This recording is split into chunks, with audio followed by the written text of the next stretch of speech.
Catalan President Carles Puigdemont is currently in exile in Belgium. Following his parliament's recent unilateral declaration of independence, he is accused of rebellion, sedition and embezzlement, criminal charges which could lead to him being imprisoned for up to 30 years. Today on this show, he turns the tables on his accusers and sets dramatic challenges for Spain, for Europe and for the Secretary-General of the United Nations. Speaking confidently in English, his fourth language, this is what he has to say. President Puigdemont, in the space of a few weeks, you've become one of the most famous politicians on the planet. But I want to start with explaining the man, the personality behind the public face. So, where did you grow up in Catalonia? When did you come to believe that Catalonia should be an independent country? Well, I was born during the Franco's dictatorship, till 12 or 13 years old. So my first school was during this era, when, for example, my language, Catalan, was prohibited. After the Franco's death, there was a very huge movement, democratic movement. I feel that the world that starts at this moment, it's calling me. It's something about me and my future. I was engaged to build a new society. You started your career as a journalist. Yes. Before you moved into politics. What provoked you to move from journalism to recounting events to actually making events? Well, you're a journalist, no? You come from politics to journalist. I've gone in the other direction. Well, I'm still a journalist. In fact, I'm a member of the College of Journalists of Catalonia. My point of view is also still one of a journalist point of view. It's not a politician only. I think that helped me to make politics in our era. Our era is the era of the communications. It's now almost 2 years since you became President of Catalonia.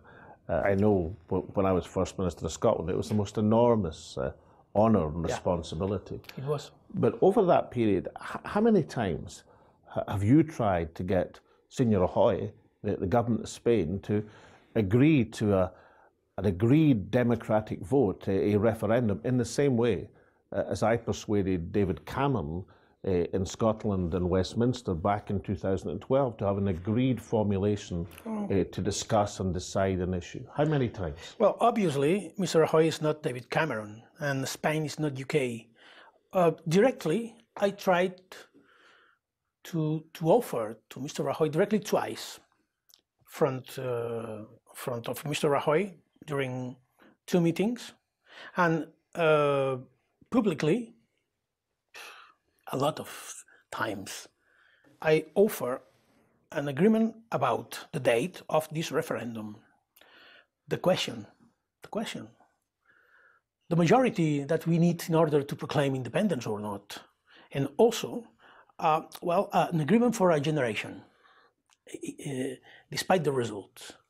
Well, they said me, the last time that I proposed directly to Mr. Rajoy, they said, well, in reality, I can't, and I don't want. This is one of the most important problems in the Spanish state. You have the duty to put solutions on the table and to start discussions about how we can solve this problem. But many people watching will be puzzled to hear your account, because the traditional view, the view of the Spanish government, the view internationally has been that the balance of opinion in Catalonia has been against independence. So if Sr. Rajoy was so confident of that, then why didn't he agree to the vote? Well, because probably that is not true. Because they know perfectly there are a huge majority in Catalonia that doesn't accept the current situation. The mentality of the Spanish state, and particularly from Mr. Rajoy, looks unity of Spain like a religion. It's not a political matter. It's a spiritual or religion question about faith. So there is an incapability, intellectual incapacity, to admit the possibility, the real possibility that Spain could be different in the future. Let's take you to that day, that extraordinary day on the 1st of October. And tell me what your emotions were that day. On the one hand, there was the celebration of millions of your fellow country people coming out to exercise a vote for self-determination. On the other hand, there was the violence that we all saw on our television screens from the state police. So what were the conflicting emotions that you felt as President of Catalonia on that famous day? Well, there was a day of the victory of Catalonia against the repression, the persecution of the Spanish state. On the other hand, of course, there was a day of the extremely violence. I couldn't imagine the reaction like that from the democratic state in European Union. For me, it was unimaginable. It was not possible in my mind. We are prepared to confront some judicial decisions in order to discuss in the Constitutional Court about our decisions, but not the use of violence, because the people was very peaceful. All this process, from the beginning of the process, was extremely peaceful movement, and we show in face of all the world our commitment to peace, on democracy. And the answer come from the Spanish state, for me, was a first signal that the things could be, the Spain could use the violence, the repression, in order to stop a democratic revolution. It was a tragic day because I see directly the violence in my face. The school in my hometown, there are a lot of injuries, a lot of injuries. It is deeply ingrained, your argument would be, in the pursuit of independence for Catalonia, that it must be a peaceful process at all costs. We don't want to be founded by using the violence. It's the only possibility to be independent is through the democracy. If the majority of Catalan people want to be independent, of course, Catalonia will be independent. It's not only my commitment, personal commitment, but the Catalan society, the Catalan people are deeply committed to use only the way of democracy, to not jump in the provocation of the Spanish state in order to transform the Catalan streets in like a war field. We must resist this provocation. And then an overwhelming victory for independence, but the brave new republic really only lasted a weekend. How did you feel that day when you declared a Catalan republic? Well, of course, it was not for us. It was a very serious moment, a very important moment, and very historical moment. For it was not a party. It was a moment for our generation, for our lives, for our biographies, for our also our commitment as politicians. It was a day of honor, because in this day we make possible all that we said before.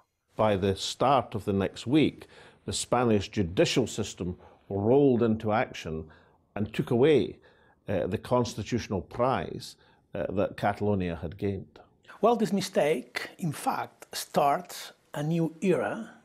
In the end of his era, that will start a Catalan Republic. Because in these conditions, it's not possible. It's not possible. There is no future for Catalonia to remain in Spain in these conditions.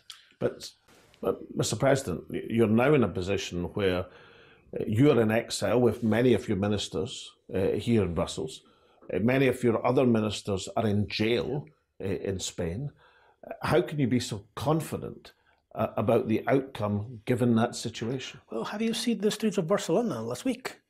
Full of people demanding freedom. There is no one demands freedom for criminals. We are not criminals. We are politicians, are legal and legitimate representatives of Catalan people. And are you confident that the forces of independence can prevail at the Catalan elections in December. That is true. I'm confident in this victory. But I want to ask the Spanish state, and also the European authorities, if they will accept a result like this. If the independence movements or forces are the majority in the next Catalan parliament, is the Spanish state ready to accept? So this is a direct challenge to Sr. Rajoy. You're challenging him, given that he's called this election. Will he accept the result? Exactly. Not only for the Mariano Rajoy, also for the European authorities. Because if the majority of Catalan people want to be independent, well, this is a real answer. This is a reality. And we must make politics with the reality, not with a fantasy. Of course, I think the Spanish government and the European authorities would like a Catalonia without people who want independence, but it's real. And if in the next elections we will win, that I propose to the Mr. Rajoy, Mr. Juncker, Mr. Tajani, to accept and to start a new era of dialogue and negotiation about this reality. Many people have commented on the position in Catalonia, including the Secretary General of the United Nations, Antonio Guterres, who has said that he wants to see a negotiated settlement. Were you encouraged to hear that statement from the Secretary General? And do you think that is a possible route to advance the Catalan cause? Yes, of course. There is no possibility to achieve this process without negotiation. And I propose to talk about this also in the United Nations. There is an opportunity to make something helpful for all of us from the United Nations, from Secretary General of the United Nations, is to provoke, to invite us to start talks and negotiations. Mr. President, you've challenged Sr. Rajoy to accept the result of the December elections. You've challenged the European Union to respect democracy in Catalonia. You've said that the United Nations could see advantages in the success of a peaceful movement. But you're a president of a country. What is your message to the people of Catalonia? We must be confident, resilient, because we will win. We will succeed. Finally, democracy will prevail. Mr. President, thank you so much. You're welcome.